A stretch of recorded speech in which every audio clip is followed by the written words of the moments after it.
Isang araw may isang lalaki na nanalangin, "Panginoon, gamitin niyo po ako. Ibigay niyo sa akin ang layunin ko sa buhay."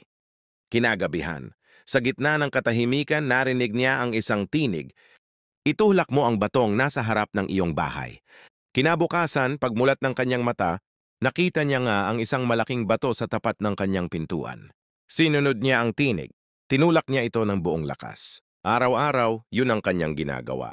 Lumipas ang mga linggo, naging buwan, pero ang bato'y nanatiling nakatayo. Hindi gumagalaw. Sa paglipas ng panahon, napuno ng panghihina ang kanyang puso. Nagreklamo siya, "Panginoon, bakit? Araw-araw ko pong itinulak ang batong ito, ngunit hindi man lang gumalaw. Sayang lang po ang aking lakas."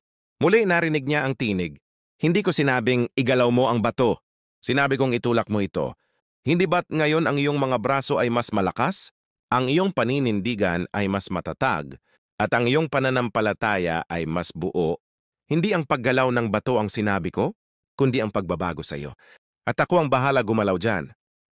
Lesson: may mga utos ang Diyos o buhay na hindi natin agad nauunawaan, ngunit sa pagsunod ng may tiwala, binabago niya tayo. Hindi ang paligid, kundi ang ating puso at pagkatao. Huwag mong pangunahan ng Diyos.